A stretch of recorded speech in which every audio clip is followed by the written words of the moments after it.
तब्बल 9,45,00,000ला गळती। काम 9 कोटीचं आणि भ्रष्टाचार तब्बल 7 कोटीचा।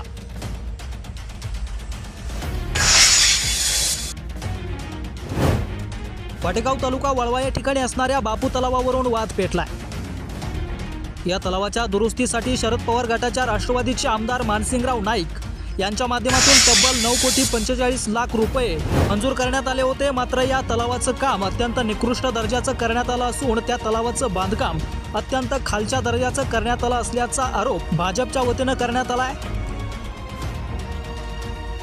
हे काम 9,45,00,000 रुपयाचं असून फक्त 2 ते 2.5 कोटीचं काम झालं असल्याचं सांगत तब्बल 7 कोटीचा भ्रष्टाचार राष्ट्रवादीच्या नेत्यांनी केला असल्याचा आरोप भाजप जिल्हा कार्यकारिणीचे सदस्य राहुल पाटील व वाटेगाव ग्रामपंचायतच्या उपसरपंच सोनाली पाटील यांच्या वतीनं करण्यात आलाय। त्यांनी बराबर टाकताना चुकीच्या पद्धतीने काम केलेलं आहे। साठवण तलावाच्या भिंतीचे त्यांनी पिचिंग जे करताना आहे ती व्यवस्थित पिचिंग केलेलं नाही। ते खाली काळी माती असेल किंवा ज्या काही इस्टिमेट प्रमाणे त्यांना काम करायचं होतं ते त्यांनी न करता ओबडधोबड काम केलेलं आहे। त्याचा नमुना बघायचा असला तर हे बघा इथं पिचिंग पूर्णपणे दबलेलं आहे पाण्यामुळं। त्यामुळं हे काम पूर्णपणे मी याचा थांबत आहे की पूर्णपणे काम झालेलं आहे।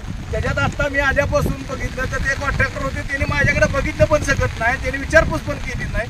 आले डायरेक्ट बघितलं मी आई म्हणल्यावर त्यांनी डायरेक्ट गाडी घेतली, गाडी घेऊन परत गेलेले। त्यामुळे एवढा मजबूर आहे त्याची मनमानी कशासाठी हे मला म्हणायचं आहे त्यांना। त्यांनी एकाही शब्दाने डेप्युटी या नात्यानं मी आलेलो आहे किंवा काय आलेलं आहे त्यांच्याकडे एक साधा ढुंकूनही बघितलं नाही।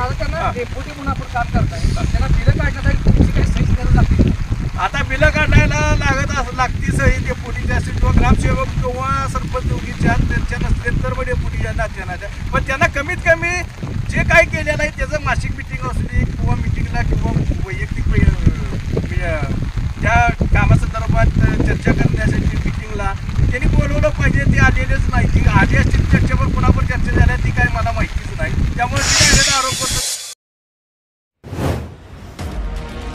राहुल पाटील यांच्या पत्नी सोनाली पाटील गावच्या उपसरपंच असून सुद्धा त्यांना या कामाची कसलीही कल्पना न देता विचारात न घेता हे काम करण्यात आलंय। मात्र हे काम अत्यंत निकृष्ट दर्जाचं केलं असून यामध्ये कंत्राटदार आणि स्थानिक नेत्यांनी तब्बल 7 कोटीचा आर्थिक घोटाळा केला असल्याचा आरोप भाजपच्या वतीनं करण्यात आला।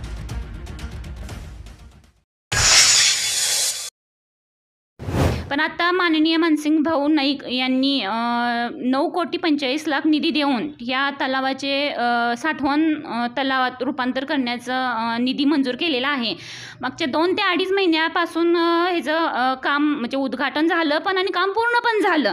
काम पूर्ण झालं पण आता हा पहिलाच पाऊस आहे तर ह्या पहिल्या पावसात पावसाचं साठलं त्या पाणी साठल्यानंतर ह्या तलावाची अवस्था अशी झाली की पाणी साठल्या पहिल्याच पावसाचं पाणी साठल्या तलावाच्या भिंतीला गळती चालू झाल्यामुळे तिथले जे स्थानिक रहिवासी आहेत त्यांच्यामध्ये असं भीतीचं वातावरण झालेलं आहे की काम निकृष्ट दर्जाचं झालेलं आहे। त्यामुळं भिंतीतून पाणी गळती चालू झाली आहे की पुढं भविष्यात पाण्याचा स्लोप जास्त वाढला, प्रेशर वाढलं आणि जर भिंती फुटून जर काय झालं तर जीवितहानी 100% होऊ शकते। माझ्या माहितीनुसार एकही बापू तलावाच्या कामासंदर्भात ग्रामपंचायतमध्ये एकही मीटिंग झालेली नाही आणि ह्या कामासंदर्भात मला तरी काही कल्पना अजिबातच दिलेली नाही। आणि जर त्यांच्या पक्षातील जर काय बैठका झाल्या असतील तर त्यांच्या अंतर्गत बैठका झाल्या असतील, त्याची कल्पना फक्त उपसरपंच म्हणून मला काहीही दिलेली नाही आहे। 2 कोटीपर्यंतचं तरी काम झालं असेल अंदाजे 2 कोटीपर्यंतचं काम झालं असेल। 9 कोटी जर वापरले असेल तर काम 1 नंबरच झालं असतं ना। जिथं शासनाने एवढा निधी दिलाय तिथं मग ते क्वालिटीचं काम झालंच पाहिजे।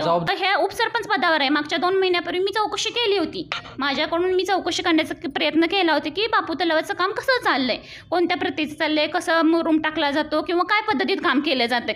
तर जे स्थानिक लेवलची त्या पक्षातील नेते मंडळी म्हणा किंवा जे आहेत लोक त्यांनी मला म्हणजे विचारात किंवा काय काम प्रतीचं करतात हे काहीच कल्पनाच दिली नाही. ते कॉन्ट्रॅक्टर कोण आहेत विचारलं केलं, त्यांनी पण संपर्क साधलाच नाही. 2 कोटीपर्यंतच काम झालं असं त्यांच्या प्रथमदर्शनी निदर्शनास येते.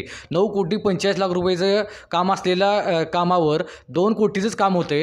हा मोठा भ्रष्टाचार आहे असं प्रथमदर्शनी त्यांच्या सांगण्यात येतं आहे. पण शासनाच्याकडेही त्यांची मागणी आहे की शासनाने याकडं चांगल्या पद्धतीने लक्ष देऊन नेमकं कशात पाणी मुरलेलं आहे आणि शेतकऱ्यांच्या घामाचा पैसा आहे हा शासन तिजोरीतनं फार मोठी रक्कम आहे. शासनाने याकडं चांगल्या पद्धतीने लक्ष द्यावं असं त्यांचं मत आहे.